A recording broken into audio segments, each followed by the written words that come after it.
I feel like that research and development is attractive because it has the ability to create things that never existed before. It can just do such good. It can make healthier, happier people. And you can also discover things that people never knew before. And that also can lead to things that, whether it's products or principles, that can create things that can, again, do a tremendous amount of good for humanity. So what happens is we've done work in many different areas. One area has been drugs or substances that can stop blood vessels from growing. And that's been used on about 20 million people, but Nature, the journal, expects that to be about 500 million.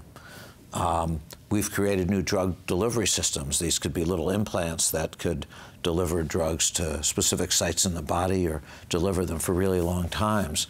And those are used by about 100 million people every year. It's not just us, it's others too. But we've created all kinds of different medicines, different medical devices. And then some of the things we've created aren't in the medical field at all. We've actually created materials that are used actually in hair products, in skin creams, in swimming pools. I mean, things I never would have expected them to be used in, but they are.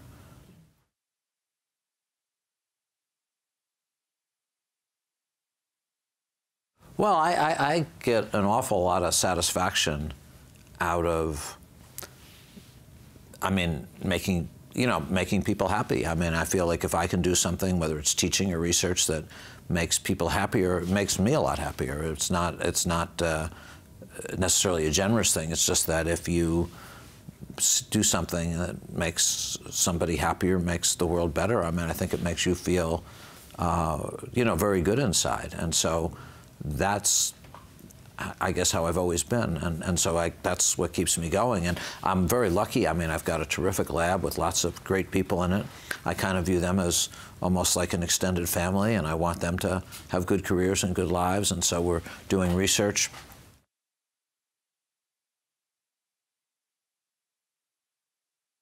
I think to be a leader, you have to have vision, hopefully a good vision.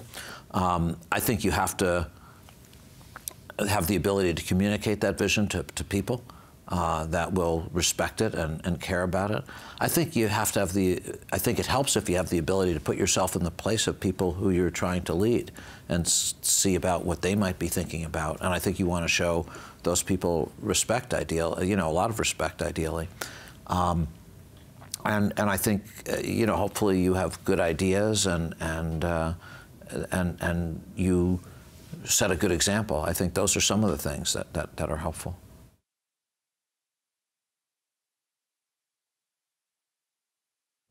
I think there's a couple things that are really important to inspiring young people, like children, to like math and science and to do well in it. One is making it fun, and so many classes, they don't do that, so can you make math and science fun? That's not necessarily trivial, but I think there are ways to do it. There are curriculum or examples that you can do it, so to make it fun. I think a second thing is to make it relevant. What I mean by that is to show people that math and science can do really good things for the world, and so that somebody sees that math and science just aren't abstract equations, that things that you can do in them really can make products that can, make the world great or make it interesting. I mean, for example, I once was involved in creating a curricula for disadvantaged high school students, and some of the things we'd do is like we'd make rubber, like a rubber ball. We'd make ice cream, which might not seem that it has anything to do with chemistry, but actually you can't make ice cream very easily if you just put the ingredients in a cold container. You actually have to make it colder than what's called 0 degrees. And the way you do that is you actually have to put on the outside of it something that will lower what's called the freezing point. And so there are ways that you can show different kind of chemical principles and yet use them to make things that that people really like and care about. And it doesn't have to be just ice cream. It can be, really good things, like in our case, new drugs, hopefully that'll, save people's lives, or new tissues and organs that could someday do that.